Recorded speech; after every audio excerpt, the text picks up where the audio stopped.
कालच्या तासाला आपण औद्योगिक स्थानिकीकरणास जे घटक पूरक असतात, परिणामकारक असतात, ते घटक आपण पाहिलेले आहेत. तर आजच्या तासाला आपल्याला स्थान निश्चितीचा वेबरचा सिद्धांत पाहायचा आहे. आपल्याला लक्षात आलंच असेल की स्थान निश्चिती आणि स्थानिकीकरण यामधला आपण फरक पाहिला आहे.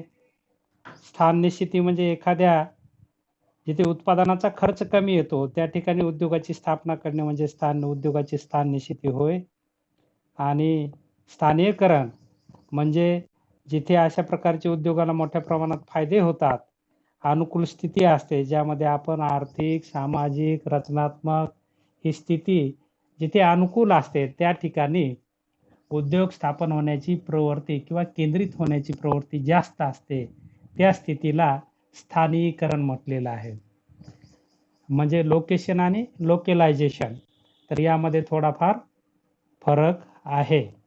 तर या फरकानुसार आपण पाहतो, लोकेशन म्हणजे जिथे उत्पादनाचा खर्च कमी येतो अशा ठिकाणी उद्योगाची स्थापना होणे किंवा अशी जागा निवड करणे म्हणजे स्थान निश्चिती.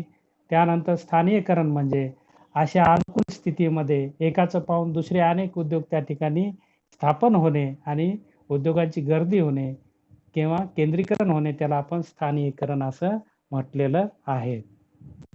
त्याला अनेक घटक कारणीभूत आपण कालच्या तासाला पाहिलं किंवा की शासनाचं धोरण आहे त्याला अनुकूल असतं, त्यानंतर पायाभूत सुविधा महत्वाच्या असतात, त्यानंतर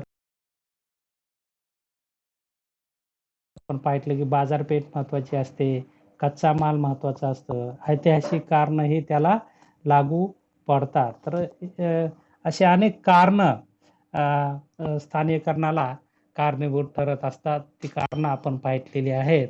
तर आजच्या तासाला आपल्याला सर्वात महत्वाचा अर्थशास्त्रामध्ये, औद्योगिक अर्थशास्त्रामध्ये एकच सिद्धांत आहे, तो म्हणजे आजचा वेबरचा स्थान निश्चितीचा सिद्धांत, Weber's theory of location. Alfred weber या जर्मन अर्थशास्त्रज्ञाने उद्योगाच्या स्थान निश्चितीचा सिद्धांत the theory of location of industries या नावाच्या ग्रंथात जर्मन भाषेमध्ये 1909 मध्ये लिहिला किंवा या ग्रंथाकडे विविध शास्त्रज्ञांनी दुर्लक्ष केले होते, कारण हा ग्रंथ प्रादेशिक भाषेमध्ये म्हणजेच जर्मन भाषेमध्ये होता. परंतु 1929 ला जेव्हा कार्ल फेडरिक यांनी त्याचे इंग्रजी भाषेत रूपांतर केले, तेव्हा मात्र या ठिकाणी अल्फ्रेड वेबरच्या या सिद्धांताला मोठ्या प्रमाणात प्रसिद्धी मिळाली किंवा जगाला हा सिद्धांत कळाला. वेबर यांनी हा सिद्धांत मांडत असताना 2 भागात मांडलेला आहे किंवा विभागलेला आहे. त्यामध्ये पहिला भाग म्हणजे शुद्ध सिद्धांत, प्युअर थिअरी, आणि दुसरा भाग म्हणजे स्थानिकीकरणाच्या कारणाचे विवेचन करणारा होय.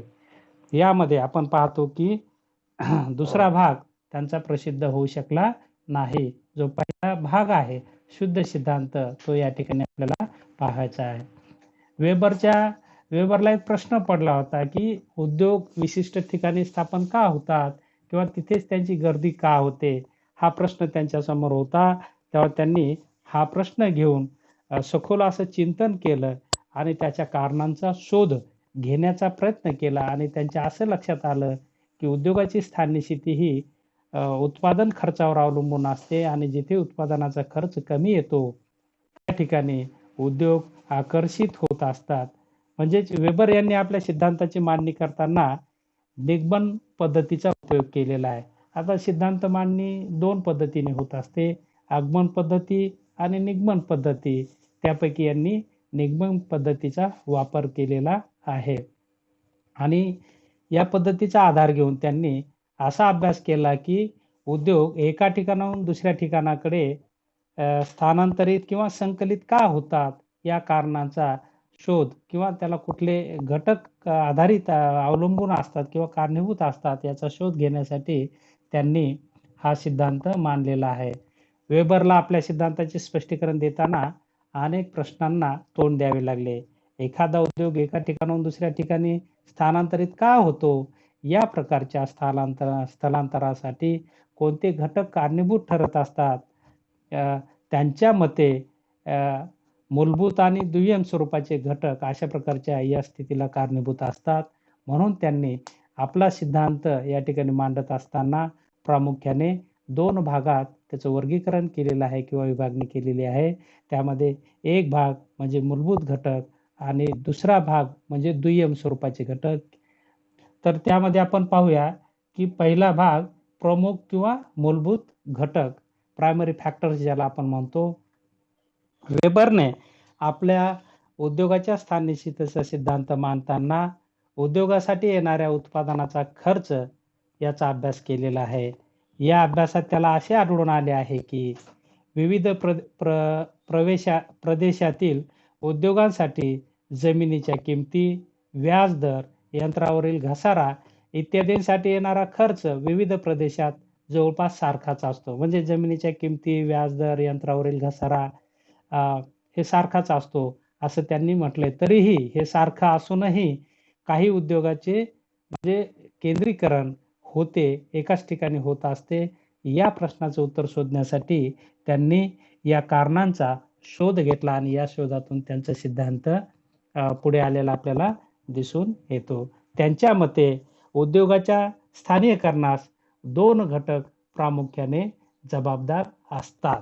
त्यामध्ये एक वाहतूक खर्च आणि दुसरा श्रमिकावर केला जाणारा खर्च, ज्याला वाहतूक खर्चाला आपण ट्रान्सपोर्टेशन कॉस्ट असं म्हणतो आणि श्रमिकावरील खर्च केला जाणारा खर्चाला लेबर कॉस्ट असं म्हणतो. या 2 खर्चावर अवलंबून उद्योगाचं केंद्रीकरण किंवा स्थाननिश्चिती असते असं त्यांनी मूलभूत घटक सांगत असताना हे म्हटलेलं आहे किंवा त्यांना तसा तो अनुभव आलेला आहे. आपण पाहतो की आपल्यालाही एखादा जर व्यवसाय करायचा असेल तर आपण अनेक गोष्टींचा विचार करतो की व्यवसाय भांडवल किती आहे, मग त्याला जागा कुठे मिळाली पाहिजे. बरोबर आहे, आपण रिस्क घ्यायला तयार होतो. कुठलाही उत्पादक रिस्क घेत नाही, कारण त्याला वाटतं की मी गुंतवलेलं भांडवल तर निघालंच पाहिजे, त्याचबरोबर मला नफा देखील मिळाला पाहिजे. ही प्रवृत्ती किंवा या विचारधारेतून तो अनेक गोष्टी किंवा त्याच्यासमोर अनेक प्रश्न निर्माण होतात आणि त्या प्रश्नांचं पॉझिटिव्ह उत्तर शोधण्याचा त्याच्याकडून प्रयत्न होतो.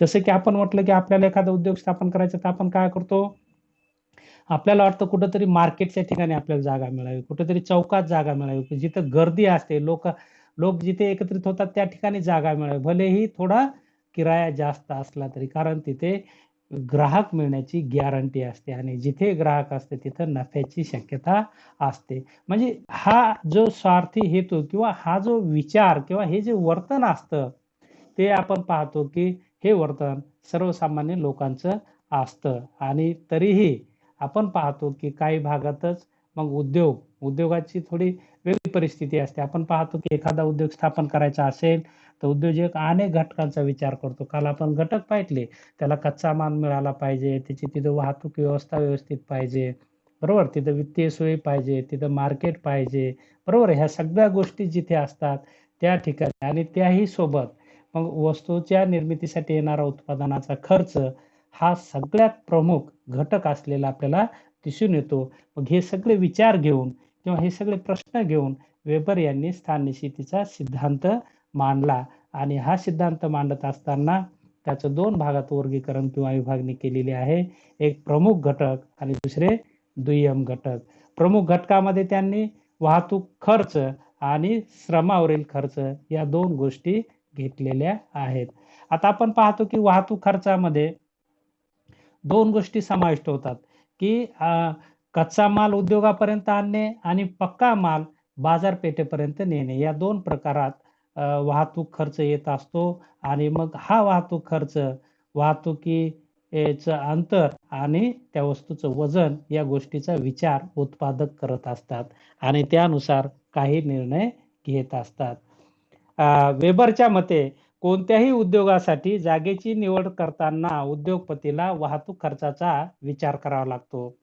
वाहतूक करण्यात येणाऱ्या वस्तूचे वजन आणि वाहतुकीचे अंतर या 2 घटकांवर वाहतुकीचा खर्च अवलंबून असतो. वाहतूक खर्चाच्या दृष्टीने विचार केल्यास जे ठिकाण कच्चा माल आणि बाजारपेठ या बाबतीत सर्वात सोयीचे असेल त्या ठिकाणी उद्योग स्थापन होण्याची प्रवृत्ती असते.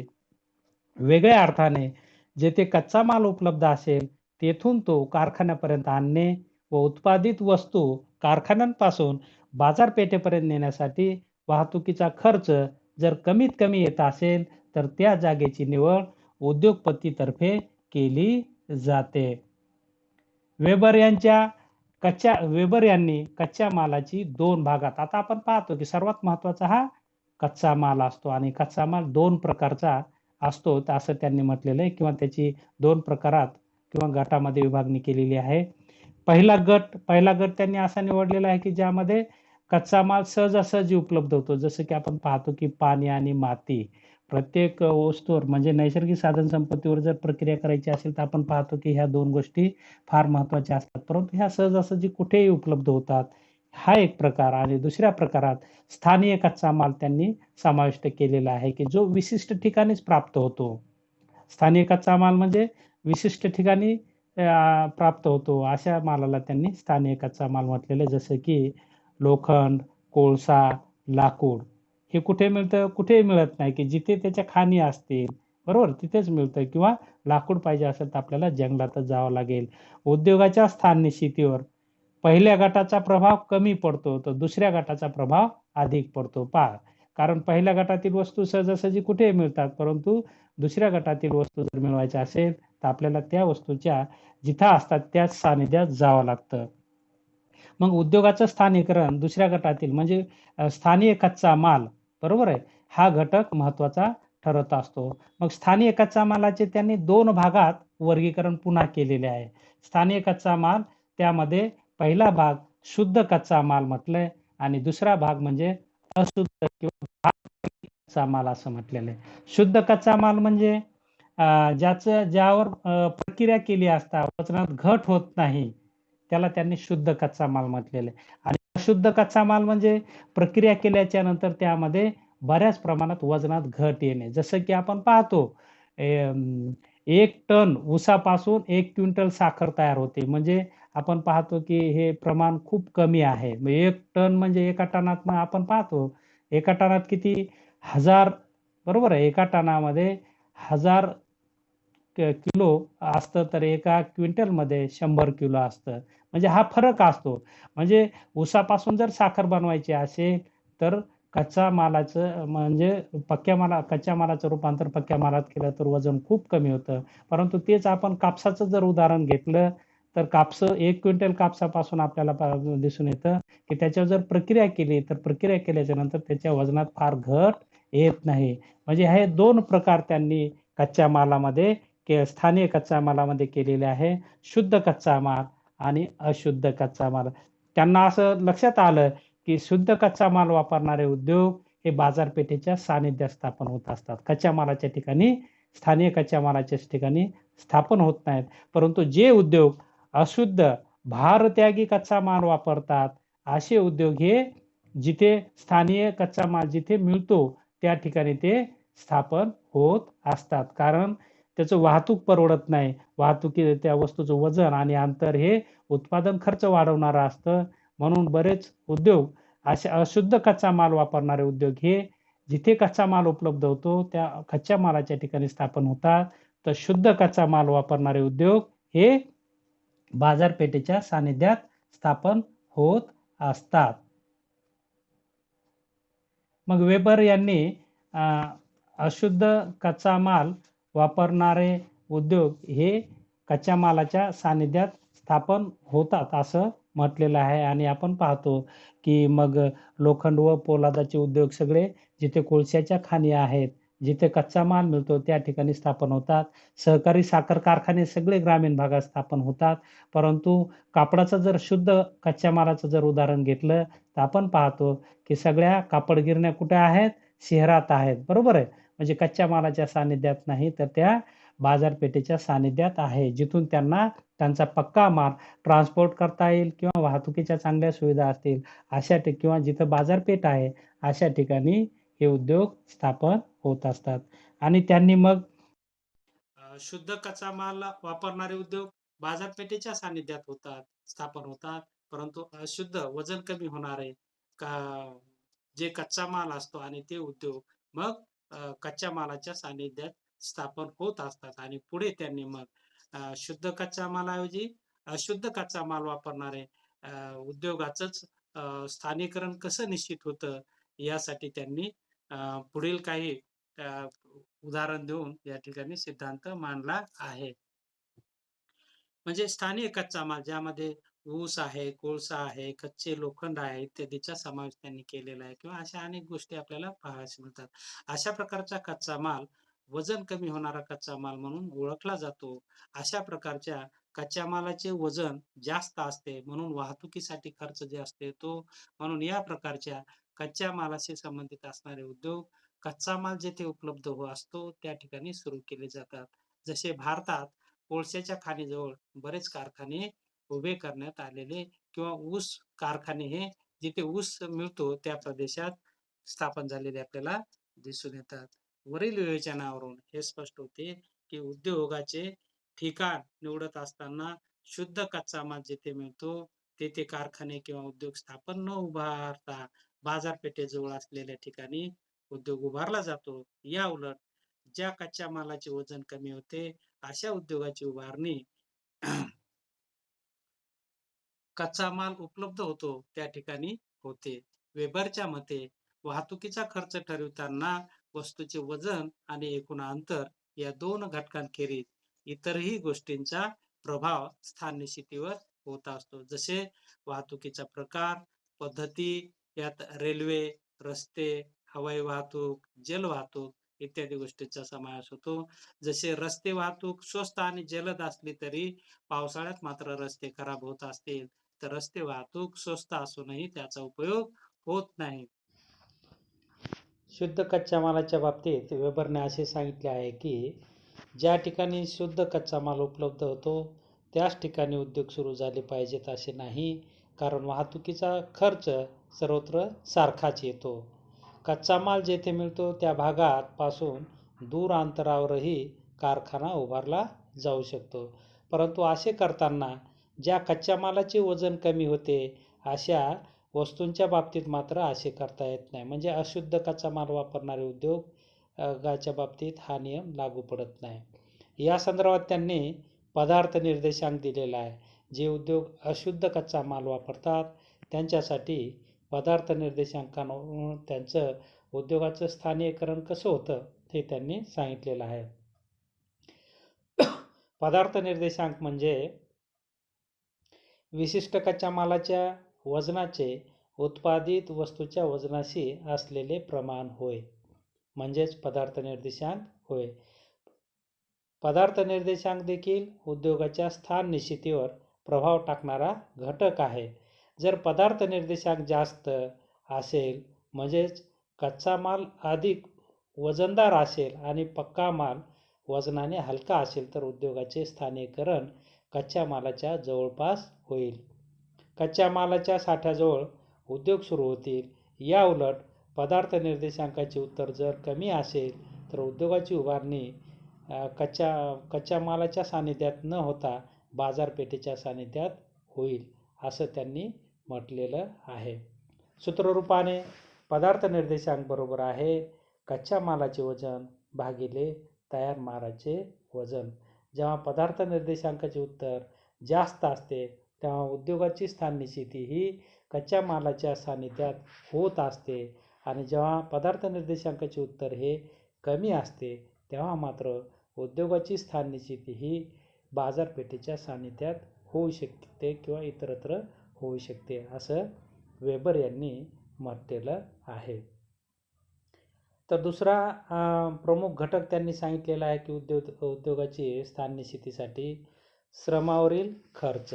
श्रम खर्च आपण पाहतो की एखादा उद्योजकाकडून उभारणी होत असताना सर्वात महत्त्वाचा घटक किंवा जास्तीत जास्त ज्या घटकांवर खर्च होतो तो म्हणजे मजुरांचं पेमेंट आपण पाहतो. श्रमावर मोठ्या प्रमाणात खर्च होतो आणि म्हणून जागतिक पातळीवर आपण पाहतो हा अनुभव आहे की जिथे स्वस्त श्रम असतात त्या ठिकाणी उद्योग स्थापन होत असतात किंवा आकर्षित होत असतात. कारण श्रमावरील खर्च कमी तर उत्पादन खर्च कमी, आणि उत्पादन खर्च कमी म्हणून किंमत कमी, आणि किंमत कमी म्हणून मागणी जास्त, आणि मागणी जास्त म्हणून नफा जास्त, अशा प्रकारची प्रवृत्ती असते. म्हणून प्रत्येक उत्पादकाकडून श्रमावरील खर्च उद्योगाची स्थान निश्चिती होत असताना लक्षात घेतला जातो. वेबरच्या मते उद्योगाचे स्थान निश्चित करणारा दुसरा महत्त्वाचा घटक म्हणजे श्रम खर्च होय. सामान्यपणे श्रमाचा पुरवठा ज्या भागात मोठ्या प्रमाणात असतो त्या ठिकाणी उद्योग स्थापन होण्याची प्रवृत्ती असते.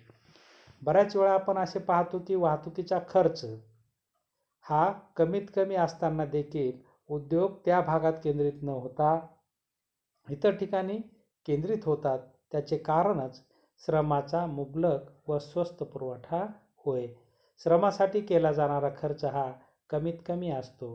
श्रम उपलब्ध असलेल्या ठिकाणी किंवा इतरत्र उद्योग स्थापन होण्याची प्रवृत्ती केव्हा असते हे स्पष्ट करण्यासाठी वेबर यांनी खालील 3 गोष्टींचा उल्लेख केला आहे. त्यामध्ये 1 नंबरला श्रम खर्च निर्देशांक त्यांनी दिलेला आहे, लेबर कॉस्ट इंडेक्स. श्रम खर्च निर्देशांक म्हणजे श्रम खर्चाचे उत्पादित वस्तूच्या वजनाशी असलेले प्रमाण होय. दुसरे स्थानीय भार. स्थानीय भार म्हणजे संपूर्ण उत्पादन प्रक्रियेत स्थानांतरित करावयाचे किंवा केले जाणारे वजन किंवा भार होय. आणि तिसरं म्हणजे श्रम गुणांक. श्रम गुणांक म्हणजे श्रम खर्च निर्देशांक भागिले स्थानीय भार. सूत्ररूपाने त्यांनी श्रम गुणांक दिलेला आहे. श्रम गुणांक बरोबर आहे श्रम खर्च निर्देशांक भागिले स्थानीय भार. वेबरच्या मते श्रम गुणांक अधिक असतो त्या उद्योगाचे केंद्रीकरण कुठे होते? जिथे श्रमाचा पुरवठा जास्त असतो अशा स्वस्त आणि जास्त अशा ठिकाणी उद्योगाचे केंद्रीकरण होतं. या उलट श्रम गुणांक कमी असतो तेव्हा उद्योग मात्र इतरत्र स्थापन होण्याची प्रवृत्ती असते. त्याचप्रमाणे श्रम खर्च वेगळा असताना उद्योगाचे वाहतुकीच्या केंद्रापासून होणारे विचलन श्रम गुणांकाच्या आकारावर अवलंबून असते. तर हे 2 मुख्य घटक वेबर यांनी उद्योगाच्या स्थान निश्चितीच्या अनुषंगाने सांगितलेले आहेत. पहिला घटक म्हणजे वाहतुकीवरील खर्च आणि दुसरा घटक म्हणजे श्रमावरील खर्च. वाहतुकीवरील खर्चासाठी त्यांनी पदार्थ निर्देशांक दिलेला आहे. पदार्थ निर्देशांक कुठल्या उत्पादनासाठी दिलेला आहे की जे उद्योग अशुद्ध कच्चा माल वापरतात. अशुद्ध कच्चा माल म्हणजे उत्पादन प्रक्रियेत ज्यांचं वजन घटतं असा कच्चा माल म्हणजे अशुद्ध कच्चा माल. मग असे यासाठी त्यांनी पदार्थ निर्देशांक दिले आहे की पदार्थ निर्देशांकाचं उत्तर जर जास्त आलं तर उद्योग अशुद्ध कच्च्या मालाच्या सानिध्यात स्थापन होतात, आणि त्यास पदार्थ निर्देशांकाचं उत्तर जर कमी आलं तर उद्योग बाजारपेठेच्या सानिध्यात स्थापन होत असतात. तसंच श्रमावरील खर्चासाठी त्यांनी श्रम गुणांक दिलेला आहे. श्रम खर्च निर्देशांक भागिले स्थानीय भार याचं उत्तर अधिक असेल तर जिथं श्रमाचा पुरवठा मुबलक आहे अशा ठिकाणी उद्योग केंद्रित होत असतात किंवा स्थानीकरण होत असतं. या उलट याचं उत्तर जर कमी आलं तर इतर बाजारपेठेच्या ठिकाणी उद्योग स्थापन होण्याची प्रवृत्ती निर्माण होत असते.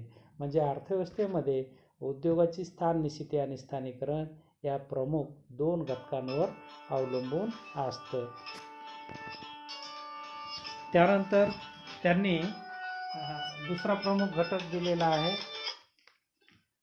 ते दुसरं घटक सांगितलेला आहे सहाय्यक घटक किंवा दुय्यम घटक. पहिले जे पाहिलं आपण श्रमावरील खर्च आणि वाहतुकीवरील खर्च हे प्रमुख घटक आहेत. आता त्यांनी दुय्यम घटक सांगितलेले आहेत. दुय्यम घटकामध्ये त्यांनी 2 घटक सांगितलेले आहेत. केंद्रीकरणाचे घटक म्हणजे उद्योगाचे केंद्रीकरण घडून आणणारे घटक, आणि दुसरं म्हणजे उद्योगाचे विकेंद्रीकरण करून आणणारे घटक. काही घटक असे असतात की जिथे उद्योगाचं केंद्रीकरणच होत असतं. मग त्यामध्ये त्यांनी दिलेलं आहे की उद्योगाला जिथे अंतर्गत आणि बहिर्गत बचती मिळतात त्या घटकामुळे किंवा अंतर्गत आणि बहिर्गत बचतीमुळे उद्योगाचं केंद्रीकरण होत असतं.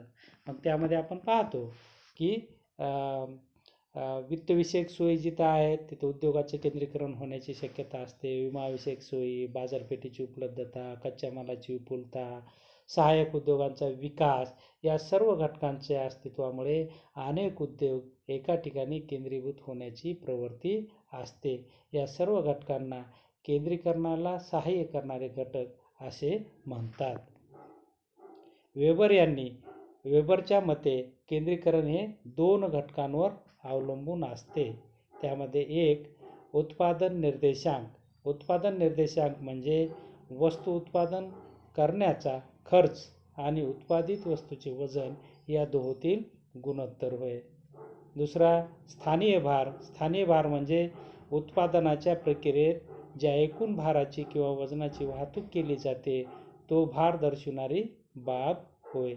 उत्पादन निर्देशांक आणि स्थानीकरणाचा भार यांच्या प्रमाणाला उत्पादन गुणक असे त्यांनी नाव दिलेले आहे. उत्पादन गुणक जास्त असेल तर उद्योगाचं केंद्रीकरण होण्याची प्रवृत्ती जास्त असते. या उलट उत्पादन गुणक कमी असेल तर उद्योगाचं विकेंद्रीकरण होण्याची प्रवृत्ती आढळते असं त्यांनी म्हटलेलं आहे.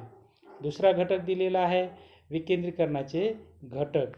वेबरच्या मते काही घटक असे असतात की जे उद्योगांना एका ठिकाणाहून दुसऱ्या ठिकाणी स्थायिक होण्यास प्रवृत्त करत असतात. या घटकांनाच वेबरने विकेंद्रीकरणाचे घटक असे नाव दिले आहे. उद्योगाचे विकेंद्रीकरण कोणत्या घटकामुळे होते हे स्पष्ट करण्याचा प्रयत्न वेबर यांनी केलेला आहे. त्यांच्या मते एखाद्या ठिकाणी स्थानिक करात वाढ झाली असेल किंवा स्थानिक भागात जमिनीच्या किमती भरमसाठ वाढल्या किंवा कच्चा माल खरेदी करणाऱ्यांमध्ये तीव्र स्वरूपाची स्पर्धा निर्माण झाली तर उद्योगाच्या विकेंद्रीकरणाला चालना मिळते. समजा महाराष्ट्र शासनाने विक्री करात वाढ केली तर महाराष्ट्रातील उद्योग कर्नाटक किंवा आंध्र प्रदेशमध्ये जातील जिथे विक्री कर कमी आहे. अशा ठिकाणी महाराष्ट्रातील उद्योगाचे केंद्रीकरण कमी होईल. वेबरने विकेंद्रीकरणाला चालना देणाऱ्या घटकात पुढील गोष्टींचा समावेश केलेला आहे. त्यामध्ये स्थानिक करात वाढ, श्रमिकांच्या मजुरीतील वाढ, जमिनीच्या किमतीतील वाढ, सरकारचे धोरण, उद्योगपतींमधील स्पर्धा इत्यादी गोष्टींमुळे उद्योगाचं विकेंद्रीकरण घडून येत असतं. त्यानंतर त्यांच्या सिद्धांताचा भाग म्हणजे खंडित स्थानीकरण आणि सहस्थानीकरण. खंडित स्थानीकरण कशाला म्हणायचं की एखादी प्रक्रिया म्हणजे वस्तूच्या निर्मितीत ज्या प्रक्रिया असतात त्या वेगवेगळ्या ठिकाणी होणे त्याला खंडित स्थानीकरण असे म्हणतात.